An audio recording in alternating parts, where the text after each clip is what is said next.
喂，大家好，我係 Max，今日同大家見面啊，好開心。今日嘅影片呢係關於點解咁多中國人呢會選擇嚟馬來西亞居住呢？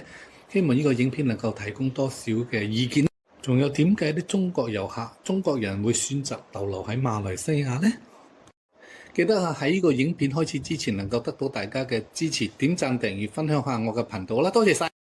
點解咁多中國人呢中意嚟馬來西亞旅遊啦、讀書咧，甚至乎申請 MM2K 咧？其實原因好簡單，因為馬來西亞成本低，比中國一線城市平得好多，住得舒服，食得開心，再加上華人嘅社區遍佈全國，講廣東話、普通話都有人明，語言冇障礙，適應好快。咁飲食方面啦，中菜啦、涼野菜咧、馬來美食啦、印度餐應有盡有，口味親切，唔使擔心冇胃口嘅問題。文化上，馬來西亞華人保留咗好多傳統嘅節日同價值觀，令人好有歸屬感啊！教育方面啦，國際學校啦，多元化嘅選擇啦，英文環境對下一代嘅學習好有幫助。最重要係馬來西亞對中國人免簽證啊！旅遊啦同長期居留方面又安心啦，真係唔誇張，可以話中國人嘅第二個家。喂，大家好啊，我係 Max， 今日咧想同大家分享下一位好特別嘅女士黎姐。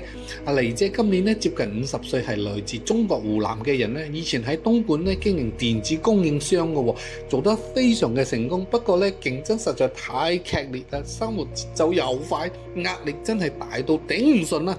直到有一次佢嚟馬來西亞旅行咧，就俾呢度嘅文化同人情味咧深深嘅吸引住。呢度嘅生活咧冇咁緊張，冇咁多比較，人哋對佢笑，同佢傾偈，真心真意。嗰一刻佢突然就覺得原來生活可以咁輕鬆咁快樂，於是佢決定放低中國嗰邊嘅一切嚟馬來西亞重新開始。依家嘅黎姐喺呢度揾翻自己嘅節奏，自己嘅笑容，繼續做生意，但係心態完全唔同咗咯。佢話我唔使再為兩餐瘦，為咗生存而搏命啊，而係為人享受人生啊，因為人生苦短啊，世事難料啊。呢個故事唔單止講一個女人嘅轉變咯，其實亦都反映咗好多中國人嘅理想生活，亦一個可以安心啦，可以微笑，可以真真正正放鬆嘅地方就係馬來西亞啦。覺得大馬華人真的把我們中國的文化真的是傳承得特別的好我們的信仰也好，我們的歷史也好，他們覺得這個是一種財富。也許大馬的商業沒有我們國內那麼卷，那是因為他們尊重傳統，但是他們的幸福感比我們強很多。你看我們國內的差不多把文化都給丟失完了，大家都在追求這種虛無縹緲的快節奏。你說真的我們過得有多幸福嗎？在大馬再窮苦的家庭，人家到了周末就帶着一家子人去海邊啊，去公園啊，去野車。他們窮，但是他們的內心很豐富啊。你看我們國內壓力都大成啥了？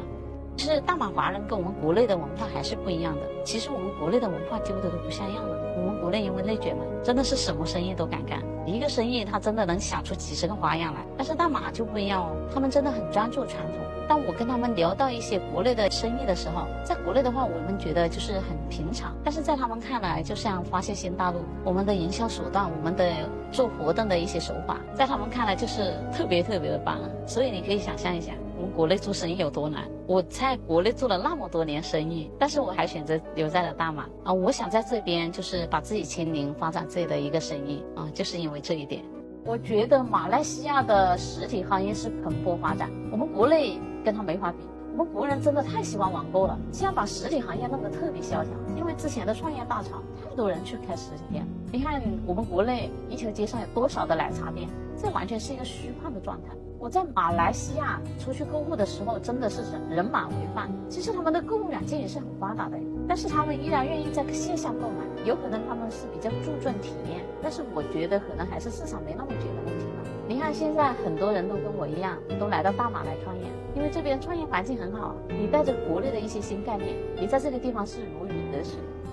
各位觀眾朋友，如果你哋支持我，記得幫呢條片撳個 like 啦。仲有你哋點睇呢件事呢？如果轉換係你會唔會為咗作出同樣嘅犧牲呢？